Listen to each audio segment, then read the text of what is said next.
नमस्कार। आप देख रहे हैं हिंदुस्तान हॉटलाइन और इंटीग्रेटेड आयुष काउंसिल की साझा पहल आयुष्मान भव। एक खास पहल जो आम जन में आयुर्वेद और प्राकृतिक चिकित्सा को बढ़ावा देने के लिए की जा रही है। आज हमारे साथ है डॉक्टर एकलव्य बौरा, योग और प्राकृतिक चिकित्सा के क्षेत्र में एक प्रतिष्ठित नाम। आइए जानते हैं कैसे योग और प्राकृतिक चिकित्सा से हम बिना दवाओं के एक स्वस्थ जीवन जी सकते हैं। नमस्कार सर, अपना कीमती वक्त देने के लिए आपका बहुत बहुत शुक्रिया।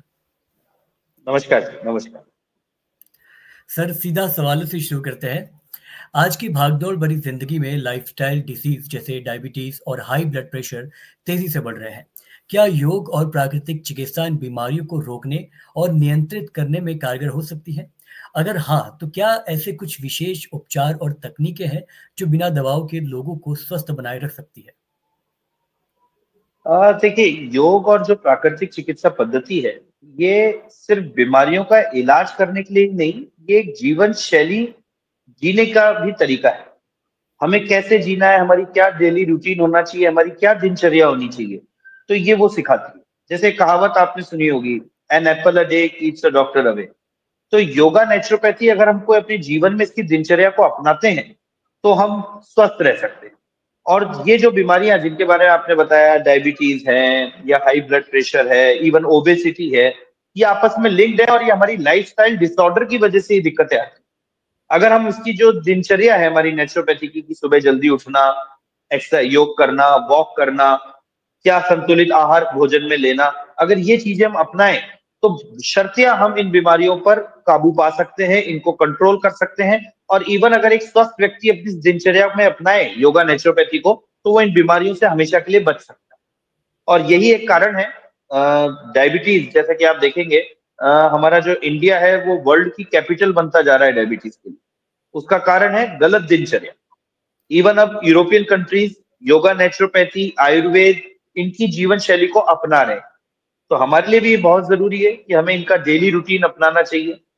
छोटी सी एक चीज देखिएगा आप, आजकल जैसे कोई भी फल है, आम गर्मियों में आता है, मगर हमने उनको कोल्ड स्टोरेज और ऐसा करके हम 12 महीने आम खा सकते हैं। मगर हमें कुदरत की इस जो बनाई हुई चीज है उससे छेड़छाड़ नहीं करनी चाहिए। तो जो जिस समय का फल है हमें उसी समय उसका उपयोग करना चाहिए। ये है नेचुरोपैथी, ये है डेली रूटीन, कि आपको हर मौसम के अनुसार जो फल आ रहे हैं उनको खाना चाहिए। बेमौसम की चीजों को उपयोग में नहीं लेना चाहिए। प्रिजर्व कर कर चीजों को उपयोग में नहीं लेना चाहिए। नियमित रूप से सुबह शाम अपने एक्सरसाइज या वॉक, फिजिकल वर्क करना बहुत ज्यादा जरूरी है, जिससे कि हमारे शरीर में मेहनत होती रहे बराबर। आप देखेंगे एक छोटी सी चीज, डायबिटीज कभी भी किसान या मजदूर जो डेली फिजिकल वर्क करते हैं उनको नहीं होती। ये अधिकतर उनको होती है जिनके पास सिटिंग वर्क ज्यादा होता है। तो वॉकिंग एक तरीके से बहाना है जो आपको शारीरिक श्रम करना सिखा रहा है। तो अगर हम अपना शारीरिक श्रम करते रहें, कंटिन्यूएशन में रहें, तो इन बीमारियों से दूर रहेंगे। और संतुलित भोजन लें, गरिष्ठ भोजन को छोड़ें, संतुलित आहार लें। जी, जी, बिल्कुल।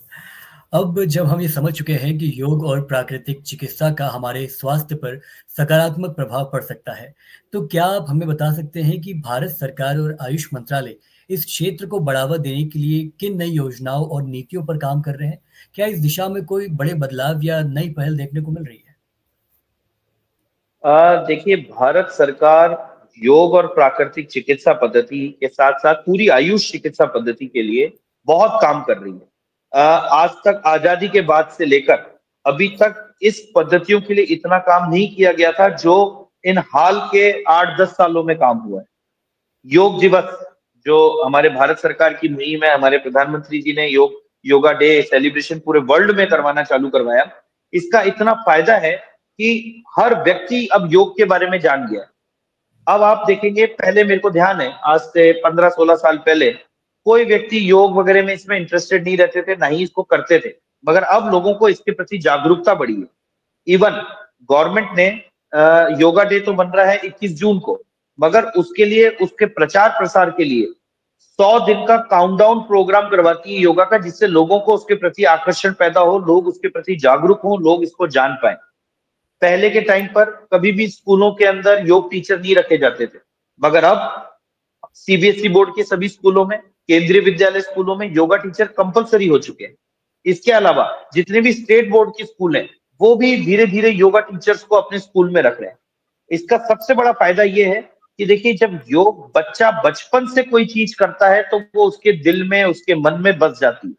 तो हमारे सरकार का भी ये सोचना है, और जो हमारे आयुष के बड़े बड़े पदाधिकारी बैठे हैं जिन्होंने ये बनाया है कि योगा को, आयुष पद्धति को हम पढ़ाई से जोड़ें, बचपन में ही बच्चों की पढ़ाई से जोड़ा जाए, जिससे कि वो बचपन से इस चीज को सीख पाए। तो जब वो बड़े होंगे तो वो अपने आप इसको अपना पाएंगे, क्योंकि जब बचपन से कोई व्यक्ति सीख रहा है तो उसके दिमाग में वो चीज बैठ जाती है, उसके जहन में बैठ जाती है। फिर इतनी मेहनत करने की जरूरत नहीं पड़ती कि हमें उसको नई तरीके से चीज को सिखाना पड़े। तो स्कूल लेवल्स पर, यहाँ तक कि गवर्नमेंट के जो हॉस्पिटल्स है, वेलनेस सेंटर, भारत सरकार और राज्य सरकार कई जगह वेलनेस सेंटर खोल रही है गवर्नमेंट के, जिसमें पब्लिक को योग, आयुर्वेद, नेचुरोपैथी के ट्रीटमेंट दिए जा सके, निःशुल्क दिए जा सके। और जब वो निःशुल्क एक तरीके से ट्रीटमेंट लेंगे तो उनको लगेगा कि हाँ भाई, इस पद्धति में बहुत आराम मिल रहा है। दूसरी एक सबसे महत्वपूर्ण चीज है, देखिए जो हमारे देश का जो बजट है, स्वास्थ्य के ऊपर कितना खर्च करना पड़ता है। योगा और नेचुरोपैथी ऐसे ट्रीटमेंट है कि अगर इनकी चीजों को जीवन में अपनाया जाए तो हमारा जो देश का स्वास्थ्य के प्रति जो बजट निकाला जाता है, जो हर साल जो बजट होता है, जब व्यक्ति स्वस्थ रहेगा तो उसमें खूब बचत होगी। तो इसलिए भारत सरकार तो बहुत जोर शोर से इस पद्धति को बढ़ाने का काम कर रही है, और मेरा तो ये मानना है कि ये आयुष पद्धतियों के लिए स्वर्णिम युग है, ये जो पिछले 8-9 साल से चल रहा है। ऐसा हेल्प कभी भी गवर्नमेंट की तरफ से नहीं मिल पाई। जी, जी। लेकिन सवाल ये भी उठता है कि क्या योग और प्राकृतिक चिकित्सा को मुख्य धारा की चिकित्सा प्रणाली में पूरी तरह से शामिल किया जा सकता है? अगर हाँ, तो इसके लिए कौन-कौन से बदलाव ज़रूरी होंगे ताकि ये आधुनिक चिकित्सा व्यवस्था के साथ समन्वय स्थापित कर सके? देखिए, ये प्रश्न आपका बहुत है, जायज प्रश्न है, और इसको करने के लिए श्रम बहुत चाहिए। जहां तक मुझे लग रहा है कि अभी सरकार जिस दिशा में योग, नेचुरोपैथी को बढ़ाने का कार्य कर रही है, तो उनका विजन यही है कि आने वाले समय में इसको मुख्य धारा से जोड़ा जा सके। देखिए, एलोपैथी की जो साइंस है उसको पहले इतना बढ़ावा दिया गया है कि हमारे, अब तो जहां तक मैं समझता हूँ, हर कोई व्यक्ति बुखार है तो उसको मालूम है कौन सी गोली लेनी है, दस्त हो रहे हैं तो उसको मालूम है कौन सी गोली लेनी है, सर दर्द है तो कौन सी दवाई लेनी है। उसका कारण ये है कि उन पद्धतियों का खूब प्रचार प्रसार ढंग से हुआ तो वो मुख्य धारा में जुड़ गई। मगर अभी जो हमारी भारत सरकार है और जो हमारी राज्य सरकारें हैं, वो इस तरीके से योग, नेचुरोपैथी को बढ़ाने का काम कर रही है कि आगे आने वाले समय में ये बहुत इजीली मुख्य धारा में जुड़ जाएगी। एकदम से कोई चीज तो की नहीं जा सकती, उसके लिए सतत प्रयास जरूरी है। मगर गवर्नमेंट का जिस लेवल पर प्रयास हो रहा है, वो ये चीज दिखा रहा है कि उनका विजन है कि आने वाले समय में ये मुख्य धारा होनी चाहिए। हमारी देश की चिकित्सा पद्धति जो है वो ही मेन चिकित्सा पद्धति के रूप में काम करेगी, और मुझे पूरी उम्मीद है कि जिस हिसाब से हम अभी आगे बढ़ रहे हैं, आने वाले 10 से 15 साल जरूर लगेंगे, ये मुख्य धारा में जरूर आए। जी। अंत में आप खुद एक विशेषज्ञ होने के साथ-साथ इस जीवन शैली के अनुयायी भी हैं। हम जानना चाहेंगे कि आप अपने व्यक्तिगत जीवन में योग और प्राकृतिक चिकित्सा को कैसे अपनाते हैं? क्या कोई खास दिनचर्या है जिसे हमारे दर्शक भी अपनी ज़िंदगी में शामिल कर सकते हैं? देखिए, ये एक मैं हमेशा कुछ लोगों को बताता भी हूँ और एडवाइस भी करता हूँ। योग प्राकृतिक चिकित्सा की एक सबसे महत्वपूर्ण चीज है, जो मैं अपनी जीवन शैली में अपनाता हूँ और मैं चाहता हूँ कि हर कोई अपनाए। जब भी हम भोजन करते हैं, देखिए हम सबने सुना हुआ है कि एक कौर को 32 बार चबाना चाहिए, मगर हम में से कोई लोग नहीं चबाते हैं, 2-4 बार में निगला और फटाफट खाना निगल लेते हैं। तो एक तो ये आदत सबको डालनी चाहिए। देखिए, जो दांतों में जो नुकीलापन है, जो हमारी लार में जो एंजाइम्स है, वो आंतों में नहीं है। तो जो मुंह का काम है उसको मुंह को ही करना है। तो खाना जब भी आप खाने बैठे, एक कौर को 32 बार चबाएं। जब खाना अच्छी तरह आप चबा पाएंगे तो वो अच्छी तरह पचेगा भी और शरीर को अच्छी तरह लगेगा भी। दूसरी सबसे महत्वपूर्ण चीज, पानी ज्यादा से ज्यादा पीना। दिन भर में हर एक व्यक्ति को 10 से 12 गिलास पानी, 2 से 2.5 लीटर पानी पीना चाहिए, जिससे आप हमेशा स्वस्थ बने रहें। ये आपकी रोग प्रतिरोधक क्षमता को मजबूत करने का काम करेगा। तीसरी सबसे इंपॉर्टेंट चीज, जब भी आप भोजन करें तो आपके पेट की इक्वेशन ऐसी रहनी चाहिए कि 50% भोजन, 25% पानी, 25% हवा। मतलब कि जब भी हम खाना खाएं तो बिल्कुल गले तक नहीं खाएं। आपका खाना, भूख से आप आधा खाना खाएं।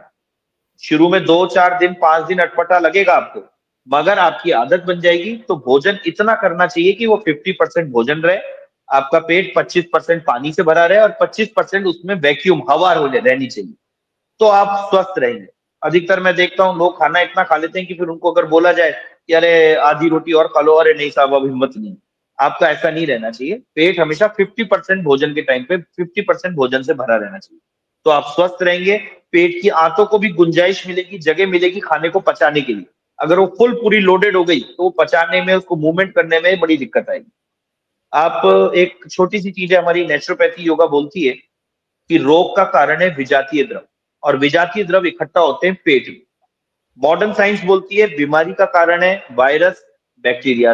वो अपना घर बनाते हैं पहले पेट में। तो पेट सबसे ज्यादा जरूरी है। पेट को अगर हम साथ के रखेंगे, पेट को मुलायम रखेंगे, तो व्यक्ति ज्यादा टाइम तक स्वस्थ रहेगा, दीर्घ आयु होगा। देखिए, दीर्घ आयु हो और तबियत खराब रहे तो उसमें मजा नहीं है। स्वस्थ दीर्घ आयु जीना है तो उसके लिए सबसे ज्यादा जरूरी ये 3 चीजें अपनी लाइफ में पहले आप डाल लें। श्योर, शर्तिया, आप खुद एक्टिव महसूस करेंगे, एनर्जेटिक महसूस करेंगे और स्वस्थ रहेंगे। जी। तो ये थे डॉक्टर एकलव्य बोहरा, जिनसे हमने जाना कि योग और प्राकृतिक चिकित्सा किस तरह हमारी सेहत को संवार सकते हैं।